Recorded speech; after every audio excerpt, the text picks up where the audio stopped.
to die.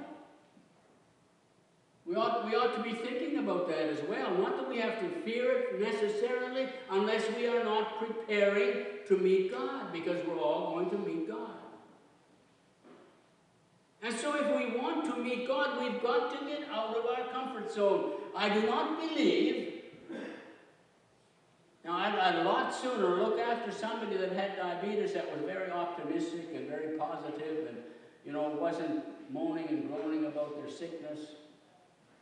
But I personally don't think, a lot of you people who are psychiatrists might disagree with me, but I don't agree with people that say, well, they beat cancer because they had a positive attitude. I don't buy that. I don't argue with people who say that, because they can be just as wrong as I am, just as right as I think I am. I don't think a positive attitude necessarily makes a difference. It makes a great difference in how you face life and your sickness and people, and whether you make it comfortable for people to be around or not. I think it does all of that. But I think there's only one thing that can save us, that can heal us, and that is God. When you have something that's really wrong, really out of whack, there's only one thing. Now, God may use doctors, He may use medication, He may use therapy, He might use all kinds of things. But I think that all healing comes from God. Well, let's go on. We've got to realize that as Christians, we are called to walk on the water. Walking with God is not necessarily a fun thing. Did you ever know that? Have you think about your Christian life? Have you found that your Christian life was always fun and games and you always enjoyed every minute of it? No. I think there were a lot of people who didn't find it fun. Think about Adam and Eve. Remember, it says, first of all, before they sinned, that God came and talked to them and walked with them in the cool of the day. That was either the evening or the morning, wasn't it? God came and talked with them. And then when they sinned and God came to meet with them and talk with them, where were they?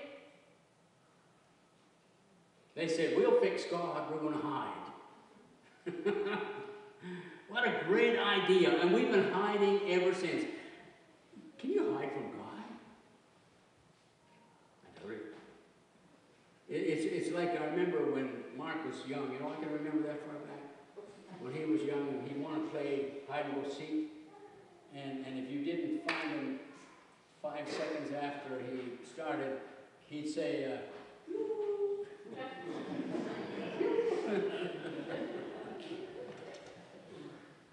I don't know if he did that. Doesn't matter.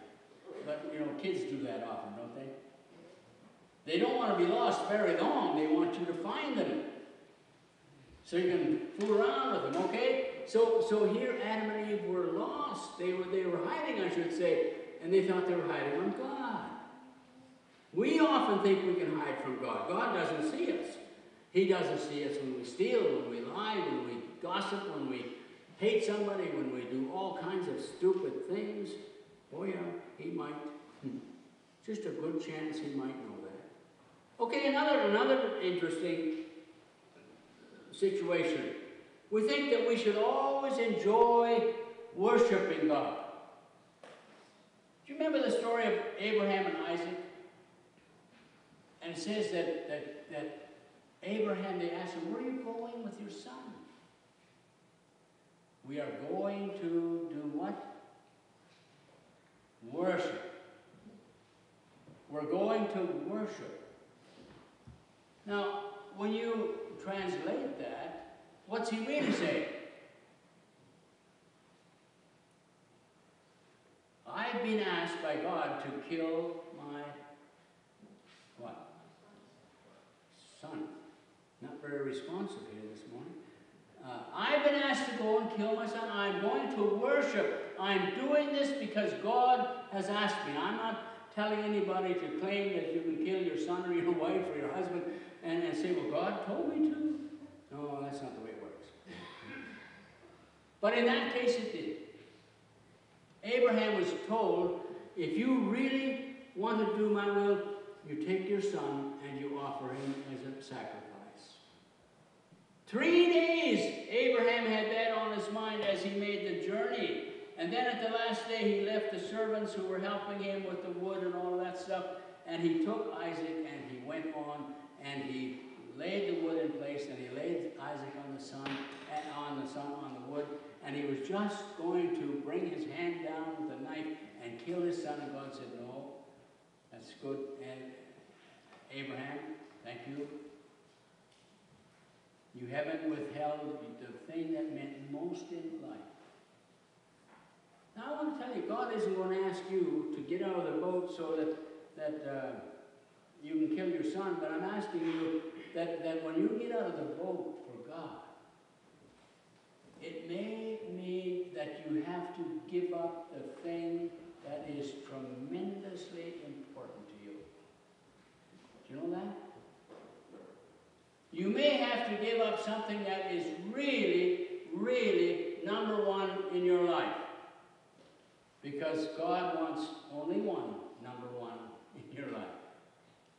And who is that?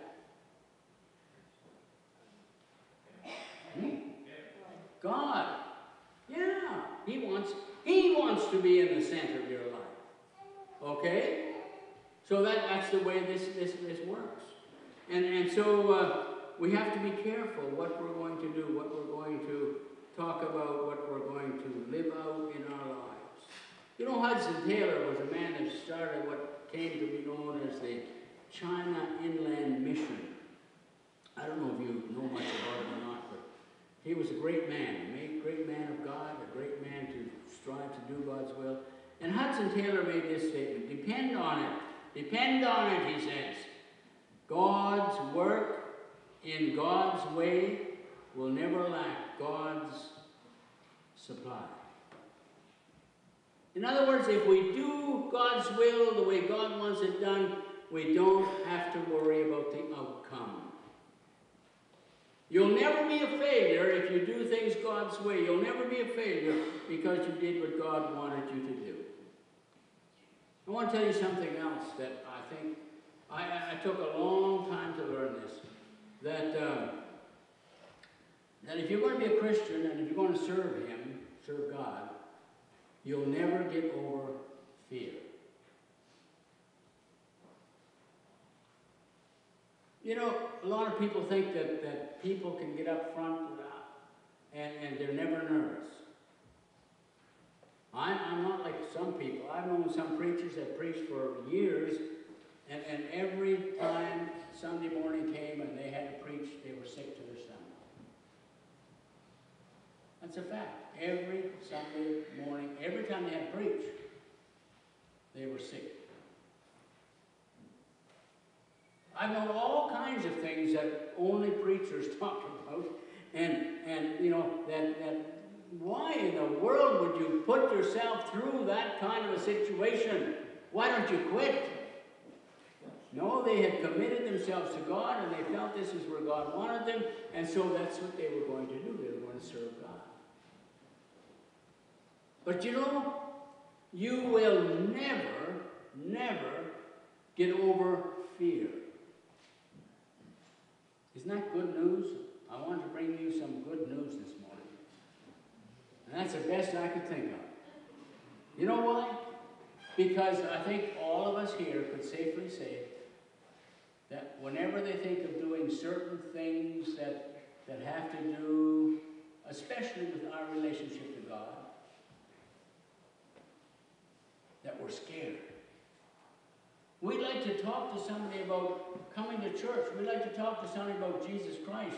We'd like to talk to somebody about the way they're living their Christian life, but we're afraid they're going to be mad at us, or they're going to resent us, or they're going to reject us. We're afraid.